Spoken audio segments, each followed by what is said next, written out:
Hello YouTubers, welcome to the back shop area. This will be the June update. Last month I mentioned that I was adding weight to my cars to make them a little more reliable, and today I'd like to show you an example of how I add weight to cars. This example will be an open hopper car, which is a little harder to conceal the weights, but I have a little method that I use to do that. For box cars, it's pretty easy. You can conceal the weights inside of the car, and for reefers, things like that, other enclosed cars. But for open cars, it can be a little rough. Flat cars, hopper cars, and such. For the hopper cars, if you have a load in them, then it's not a problem. But when you're running empty hopper cars, then it's a little more of an issue. So let me show you how I do mine. Okay, so here's my little setup area on the corner of the table for checking weights. The car that I plan to use here is the N&W. I believe this is either a Roundhouse or Rathern car. And if we check the weight on it, turn this on, show you that it's severely underweight. 2.62 ounces. Now when I look at my sheet that I have here, see if I can get this focused. For an HO car, the initial weight is an ounce, plus for every inch of body length it should be half inch additional. So when I measure this car,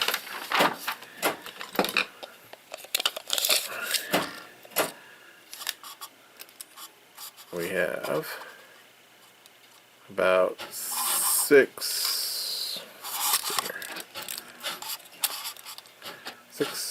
not quite 6.5, about 6.25, but roughly a little over 6 inches of length.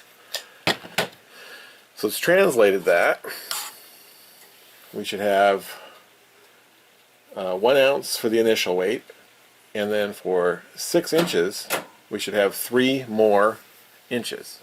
So it should be a total of 4 ounces. So we can see that we're under by about 1.5 ounces roughly, because it was a little bit longer.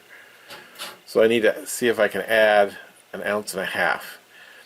What I'll do is I'll show you my method of doing it on the hopper cars, and we'll go from there. Okay, so what I got from Micromark are a package of these weights that you can buy. I'll put the number in the description below, but they have these 1/4 ounce weights. What you have to do with them is you take one out, kind of come together 2 at a time. What they do is they have these self-adhesive backings on them. You just kind of separate that out. And then from here, you can see they have places that are cut in them. Depending on how much you want to cut off, you basically can take a hacksaw or some other cutting device and just give it a little cut. It's a little hard to break them. I mean, you could break them in half, but when you start to try to break little chunks off, that's kind of hard to do. So you need to have some kind of a cutting tool to do that. So what I did is I just cut them off with a hacksaw. So you get these little 1/4 ounce weights, and they have the self-adhesive backing on them. So what I'll typically do is then peel this off. Sometimes it can be a little challenging to get in there because it's pretty gummy. But eventually, if I can see and look in the camera, it's kind of hard to do. Then you take your car and you find a spot. I kind of like to go down near over the trucks. It's a good place to hit the weight, and I go as deep as I can. I know this car's a little dusty, but for what I'm doing, it'll be alright. And you stick your weight in there.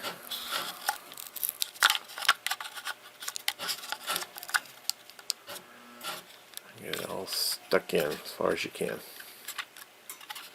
Like so. So what I'm going to do, I'm not going to show the whole process, but I'll show you after I get the other one stuck in, but I'm going to add a weight here, here, and here. So basically that'll be another ounce. So as you saw, we were at 2.6. That'll get us to around 3.6. Our ideal weight is around 4. So I will put these in, get them all stuck in. Again, if it doesn't stick very well, you can add glue to it. Just glue them in. And then I'll show you the last part of my process. So hang on. Okay, so I've got the 4 weights glued in, 1/4 ounce. So that should give me an ounce more of weight. So we can double check that. We'll turn our scale back on here. And remember, we were at 2.6 at our Carta here, and we're at 3.66. So that gave us an additional ounce.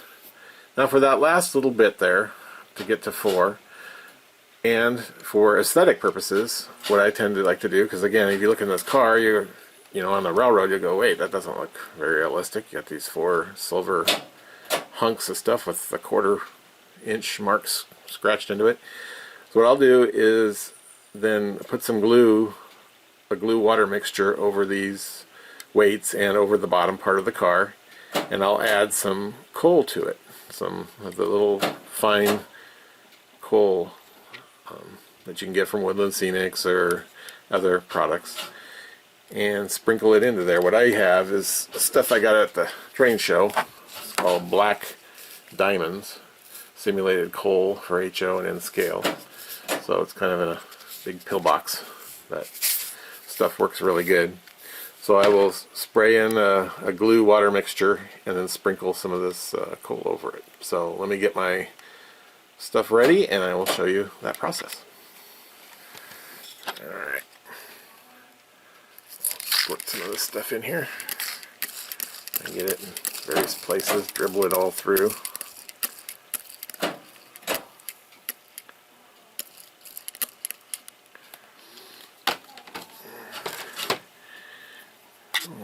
Take a brush and you can actually let it kind of settle around a little bit.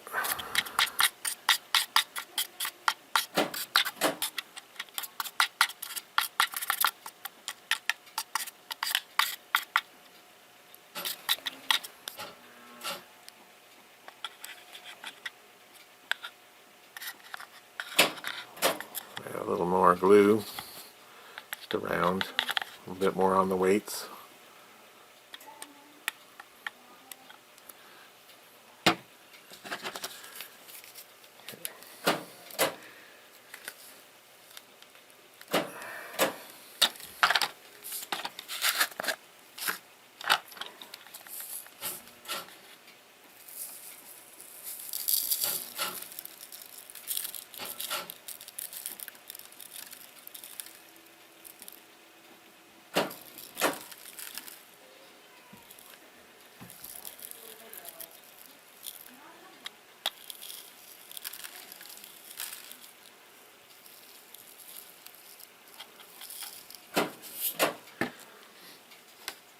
We'll spray a little more of this glue mixture.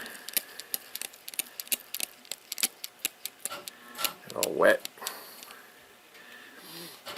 Okay, what I'll do is let this sit a little bit. Maybe put a little bit more in here. And see how this ends up drying. The other thing that you'll want to check is your weight with this added glue mixture in here. You can always wipe off the extra that you get in there, but look at that. Puts us a little over 4 because the car was a little over 4. So that gives us the additional weight we need. Okay, and then here's the completed hopper on the layout. You can see the glue's still drying, but you can see just a little bit of residual coal in the bottom.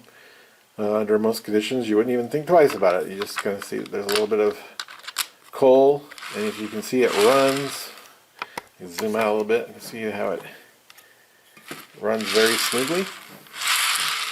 Doesn't wiggle or jiggle. Only when I kind of mess with it does, but there we go. So a normal running session won't have any more that lightweight wiggliness to it. So there you have it. That's how I do the hopper cars.